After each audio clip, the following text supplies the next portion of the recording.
Okay, hello everyone and welcome to the next video. And today we'll be talking about card range, zoning, and using cards into hero action. And then after that, finally dash attack into cards. Okay, so without further ado, let's start with card range. Okay, so this is a little tip that I need to show you guys, which is with Kai, of course, because it's the easiest this time round. Okay, so basically what I want to say is take note that there are two different kind of range for range cards, and this will help you with zoning next time if you ever need to do it in real life. Okay, so what happens here is you realize this pool card, when you do it, you can see the range. It has further range as Abakan.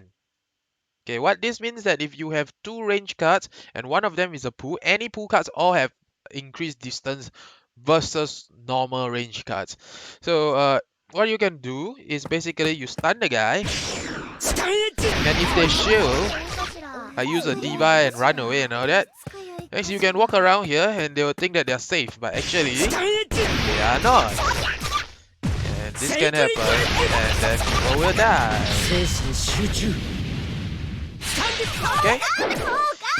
Okay, so what we're doing here is basically showing the card range, which leads to the part where we do zoning. Okay, zoning is basically keeping pressure on your opponent while moving by using the distance. Okay, so for a melee card, usually it's around this distance and you want to more or less not go into it. So Kirara, if you want them to make a mistake, you have to stay around at this distance. But for sprinters against attackers, sprinters usually has the slightly higher upper hand. So what they do is they basically charge straight into you around this distance, so then they use their melee card so you can't run away. And that's the part where zoning comes in. You want to stay around this distance and only go in when they make a mistake. Anyone who gets the first card in that hits are usually the ones that win. However, if you are the one putting on pressure and you're on the losing end, you have to force a fight.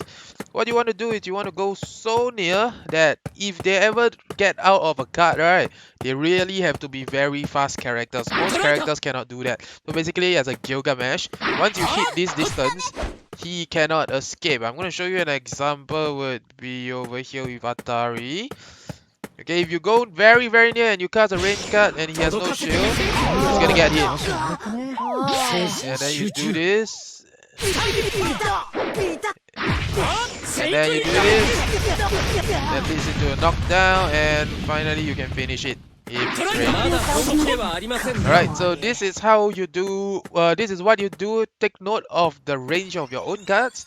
Take note of what cards your opponent have and try not to go into their range and then punish them if they whiff. This is usually what happens every single game. Okay, a good zoning player will create opportunities for themselves and well, if I'm to put it simply, hit people and don't get hit. That's the best.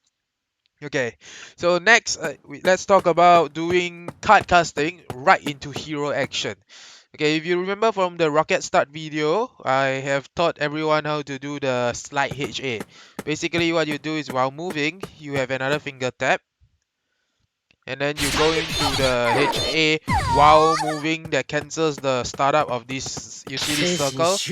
Okay, the yellow circle. I'll use my mouse over here. This yellow circle takes around half a second to fill up. Now you can remove the startup of this yellow circle entirely by casting during another movement. So over here you can still see the circle, but while the circle is charging, you are actually still moving. There we go. My finger is a little weird now. Okay, there we go. Okay, this actually applies to everything else under the sun and not just movement. So during your card cast, you can hold down your HA and he will start charging. And the best part is the HA will auto track your opponent, and this is why Kai always gets a 2 HA after an Abakan hit. Alright, it's way better for Luciano's layoff, or where they can just do a melee attack. They can cast a Rengeki. So can cast a Rengeki. and go straight into it. You see, Kai squats immediately. You don't see the circle and you don't get the original 1 second startup. You press it too late, then no, there's no go. Pressing it too late will look something like this. I'm still doing it early. Okay, so for fast, slow recovery, most of the time you're gonna do it early. For people with fast recovery, there's a very high chance you will do it late, especially for melee guns. And this will be wrong. Okay, you need to do it right during. Okay, you can do it during the cut animation to make it smooth, and then the HA will almost always hit. One more time, see that? Yeah. Okay, immediately after that, blah blah blah blah blah, and then the guy's probably dead. Okay, so now we got covered cut casting into hero action. Let's go straight into one last thing that the people usually do, which is dash attack into cut casting. Now that's slightly different. Okay, for this we are going to use a special character that has pretty good cast speed, but not to the point where it gets super broken. Okay, so Cocorico is the one. She has good. Alright, let's take a look again. She has good melee and she has good AoE. This is almost the same as Void though, but Void can do it way faster than Cog can. Like, okay, when we say way faster, but in a game that's this fast, way faster means 0. a few frames, I don't know, 0.1 second faster. And that's a big difference because that 0.1 second people can start walking away and your things will miss. Okay, let's start with how dash attack works. Okay, so for dash attack to work, you just need to dash and go into your opponent. Now what you notice here is there's a huge delay in when the dash attack starts and the dash attack finally hits. So during this moment you can actually do a number of things. So during this moment you can trap down your guard and you will suddenly do more damage. An example will be this. Let's do it on layer. See that again. So it does 1600 damage on a normal hit without the card swipe. You do 1200. Same thing as all normal attacks because dash attack is pretty much considered a normal attack, just with higher multiplier. Now, during the card swipe, alright, it's not going to happen most of the time because actually what you really want to do is cast a card right after the dash attack. Okay, Cog has and the fast people with fast melee and AoEs have a special ability. They can actually flinch your opponent and prevent them from casting any slow cards. If someone has a Zen-10, someone don't have a Diva or things that can shield them instantly, they are going to die. Things like this, see? Okay, so what happens here is you want to flip your cards only after the hit connects. You cannot do it earlier. What happens is if you do it earlier, see, the card doesn't come out. You have to do it right after, and right after has its own risk. Still do it too early. This one takes a bit of practice, but there's a way to go around it. See that? Okay, so this, although it takes practice, there is a way to go around it, which is you hold the card up, then you do the dash attack. See that? Okay, that is almost instant. This doesn't mean that they cannot block themselves. They can still cast shield cards that are instant, but with this technique, what you do is you basically, after the dash attack, this thing is generally going to always hit. Nobody can run away from sprinters that does this. So if you ever run a sprinter like Cog or Void Door and you know that they are coming to you, take note, there's almost no way to get away from their AoE attacks in general because AoE are usually so big.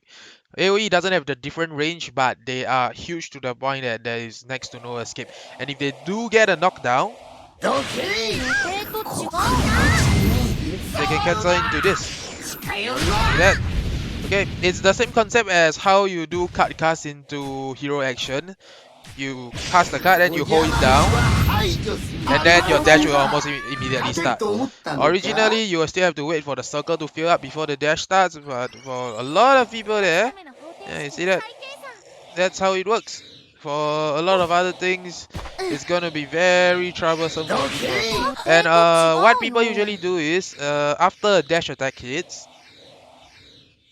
alright, if you understand the concept of HA cancel or HA dash, slide dash, sorry, then you understand that you can do this. So you pull back and then you dash attack again. You pull back and you dash attack again. And you pull back and you dash attack again. Okay, you need to tap it. You need to make sure your screen registers the tapping or it doesn't really work. Okay, take note of that, and that's it for dash attack into card cast into dash attack and hero action, and that's all I really want to teach today. I probably can start doing character specific guides or rather tips throughout the next few weeks, and there's a happy new year because this will be the last video of this year. I barely started last week and I've decided I'm gonna keep going after all. Now I hope you guys have fun, and next up I'm gonna show you guys a game where I use Kai and probably with an example on how to do where or when you get to use your combo, which is the card cast into the hero action. Alright, that's it, and here we go into the next video. Okay, so next up we are gonna go into a game with Kai and Abakan. So then hopefully I'll get to show you guys how to do the Abakan into HA in actual, like in an actual game. Don't think this is just theory, because this is what makes Kai partially so damn strong. It's a deck build that works, and it's a deck build that hurts if it hits. But then again, these days everyone has a shield, so you really need to pick your fight. Okay, this map, let's start with a HA slide. There we go. Rocket starter. And yes, my friend Megumin is there again.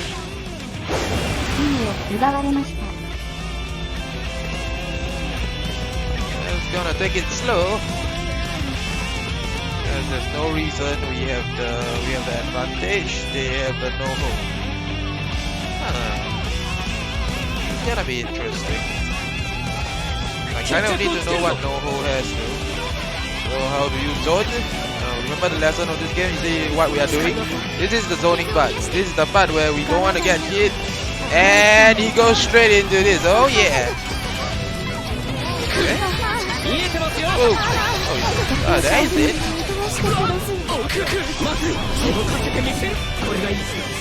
Right, go. Oh no! Oh no! That was sad. Yeah, that's totally my fault. He could have gotten a HS, but oh god. Alright, never mind. That's one problem with Kai, but and we weren't in the corner, so maybe I should have done that. And I didn't do rocket start because I missed the that's okay, stay alive. If we stay alive, we can do something magical. And again, maybe I don't need to. Yeah, again. He's zoning again. I don't know why.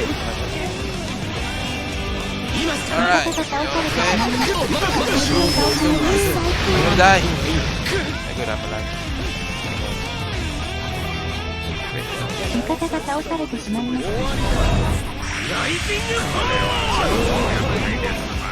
Actually, I'm gonna die because I don't hit you. It's okay. Megumin has. There we go, we got it. It's not over yet because oh my god, it's nuts. It's gonna kill all three of them.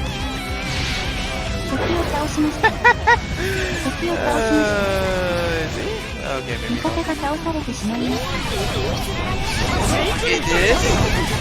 And I probably don't have a HA after it.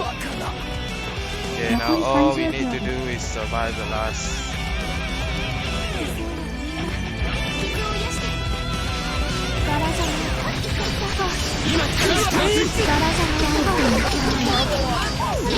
Okay, ignore that because we don't want to Thomas. Just go in. We've already won. There we go. Oh wow. Right. Okay, so now you guys, I basically only did it once, but that one time screw up the whole HS thing because he was pushed back. That's it for today, and I hope you guys learned something out of this. So any card cast, you can go straight into HA dash attack. You can go straight into a card if you time it right, and you can hold the card down to do it. So the last thing, of course, let's take a look. It will be the zoning, where you try to bait things out, like what I did with the no-hold just now.